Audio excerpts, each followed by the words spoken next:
Hello everyone, সবাইকে স্বাগতম শিখন ল্যাবে।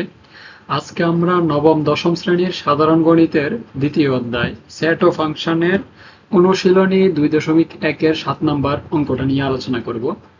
7 নাম্বারের খ নাম্বার ম্যাথে তোমাকে কি বলছে? এই যে যেটা দেওয়া আছে ওই ফরম্যাটটা হচ্ছে যে ক্রোমোজোমের ফরম্যাট, ঠিক আছে? ax - coy, আমরা ক্রোমোজোমের সত্য অনুসারে কি জানি? ইকুয়ালের এই পাশের মানে বাম পাশ যেটা থাকবে এটার প্রথম পদ, ওই পাশের প্রথম পদ, এই পাশের সেকেন্ড পদ, ওই পাশের সেকেন্ড পদ আকারে আমরা ওইখান থেকে ধরে আমরা এক্স ওয়াই এর মান নির্ণয় করতে পারি। তো আমরা ক্রমজোড়ের সত্য অনুসারে আমরা কি লিখতে পারি? A X minus C Y is equal হচ্ছে জিরো, কারণ এখানে প্রথম পদ, এখানে প্রথম পদ হচ্ছে জিরো। তারপরে যদি দেখো A square minus C square is equal হচ্ছে A Y minus C X, এটা আমরা পাচ্ছি। এখন দেখো এই প্রথম ইকুয়েশন থেকে আমরা কি বের করব? এক্স এর ভ্যালু বের করব, ঠিক আছে? ax - cy is equal two 0 দেওয়া আছেই। তো ax ইজ ইকুয়াল cy, তাহলে x ইজ ইকুয়াল কি পাচ্ছ? cy বাই a, তাই না? cy বাই a পাচ্ছ। এখন দেখো এই x এর মানটা তুমি কি করবা? এই x এর মানটা তুমি 2 নং এ বসাই দিবা, কারণ 1 নং থেকে তুমি x এর ভ্যালু পাইছো। তো x এর ভ্যালুটা এখন কোথায় বসাবা? এই 2 নং এ বসাবা, ঠিক আছে? 2 নং এ যদি বসাই তাহলে দেখো a square minus c square is equal to হচ্ছে a y minus c x, x এর জায়গায় আবার বসবে c y by a।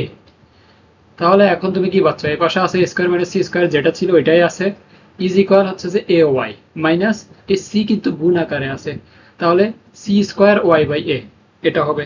Clear? একটু বুঝারই কথা তোমার। Then a square minus c square is equal to a square y minus C square Y. এখানে এ স্কোয়ার কেন হইল?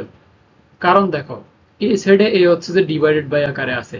এখন যদি আমি লসাগু টোটালটার উপরে নিতে চাই তাহলে এটাকে হইতে হবে এ স্কোয়ার। যদি তুমি এটাকে আবার ডিভাইডেড এ দিয়ে মাল্টিপ্লাই করে দাও তাহলে এখানে আবার এ ওয়াই চলে আসবে।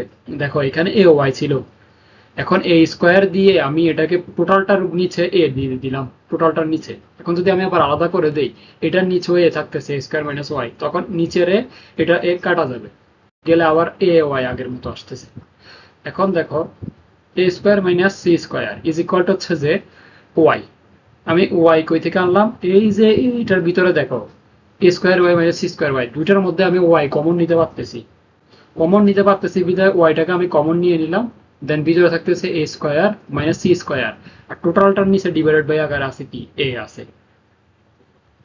দেন দেখো এখানে ওয়ান ইজ ইকুয়াল টু হচ্ছে যে ওয়াই বাই এ। ওয়ান কিভাবে পাইলাম? এই যে এ স্কোয়ার মাইনাস সি স্কোয়ার, এটা কি উপরে আছে না? আমি যদি বাম পাশের এ পাশের অংশটাকে ওই পাশে নিতে চাই, যেহেতু উপরে গুণ আকারে আছে, এ পাশে আনলে ডিভাইডেড আকারে চলে যাবে না, ভাগ আকারে যাবে। এ পাশে গুণ আকারে আছে, ওই পাশে গেলে ভাগ আকারে চলে যাবে। তো ভাগ আকারে গেলে A square minus C square by A square minus C square is equal কত হবে? ওয়ান হবে। যেটা দিয়ে যে সংখ্যাকে ভাগ করবা ওইটা তো ওয়ানই হয়, তাই না? আর এ পাশে থাকতেছে ওয়াই বাই এ। এখন দেখো ওয়াই ইজ ইকুয়াল কত পাইলা? ওয়াই ইজ ইকুয়াল তুমি এ পাইছো, এ পাইছো। এখন ওয়াই ইজ ইকুয়াল যে এ পাইলা, ঠিক আছে? ওয়াই ইজ ইকুয়াল যে এ পাইলা, এটাকে তুমি এখানেও বসাইতে পারো। এক্স এর ভ্যালুতে যদি বসাই দাও, এক্স এর জায়গায় ওয়াই এর জায়গায় যদি এ বসাও, তাহলে এ সি এ বাই এ। দেখো আমাদের ভ্যালু ছিল কত? এক্স ইজ ইকুয়াল তোমার ছিল হচ্ছে সি ওয়াই না, এটা হচ্ছে যে সি। আর ওয়াই এর ভ্যালু কত ছিল? ওয়াই এর ভ্যালু ছিল হচ্ছে যে এ ডিভাইডেড বাই এ, ঠিক আছে? তাহলে দেখো বাই ডিভাইডেড বাই কাটা থাকলে এ কাটা যাবে, তাহলে এক্স এর ভ্যালু তুমি কত পাবা? সি, সি পাবা, ঠিক আছে? এতটুকুই। ওইদিকে এটা 1 নং এ বসাইছে, এত কিছু বসানো লাগে না, এমনি বের করা যায়। সো এটা যদি বুঝে থাকো তাহলে পরবর্তী ম্যাথে যাই। পরবর্তী ম্যাথটা দেখো, ঘ নাম্বার। আমরা দেখো এটা ইজ ইকুয়াল ওয়ান এবং দ্বিতীয় পদ ইজ ইকুয়াল এত লিখতে পারি, মানে ক্রমজোড়ের সত্যানুসারে। তো ক্রমজোড়ের সত্যানুসারে আমার এই ভ্যালুটা দেওয়া আছে ক্রমজোড়ের নিয়ম অনুসারে। আমার এটা ইজ ইকুয়াল এত, এটা ইজ ইকুয়াল এত পাইছি। পাওয়ার পর এখন 1 নং সমীকরণকে 2 দ্বারা গুণ করে এবং 2 নং এর সাথে যোগ করতে পারি, এটা হচ্ছে যে অপনয়ন পদ্ধতি। এই যে দেখো 1 নং সমীকরণকে আমরা কি করতেছি? 2 দ্বারা গুণ করতেছি এবং 2 নং এর সাথে যোগ করি। তো 1 নংকে যদি তুমি 2 দ্বারা গুণ করো তাহলে কত পাচ্ছ? 2 দিয়ে গুণ করলে 6 দুগুণে 12 মাইনাস 2y ইন্টু 2 একে 2, তাই না? এরপরে নিচে আছে হচ্ছে 3x plus 6y is equal এত। এখন যদি এই যে দেখো এটা যে পাইছো, এখন তুমি কি করবা? যোগ করবা না? যোগ যদি করো কত পাচ্ছ? 6 দুগুণে 12, 12x আর এখানে আছে কত? 3x, 12x প্লাস 3x লিখলাম। এবার আছে -2y, এখানে আছে +2y, তাহলে 2y মাইনাসে 2y প্লাসে 2y, উপরে 2 আছে, নিচে 13 আছে, 2 যোগ 13, তাহলে তুমি পাচ্ছ কত? 15x ইজ ইকুয়াল 15, কারণ 2y কাটা যাচ্ছে। তো এখান থেকে x এর ভ্যালু তুমি কত পাইছো? 1 পাইছো। তো x এর মানটা তুমি এবার যে কোনো একটা সমীকরণে বসাই দিতে পারো। তুমি 1 নং এ বসাইতে পারো, 2 নং এ বসাইতে পারো।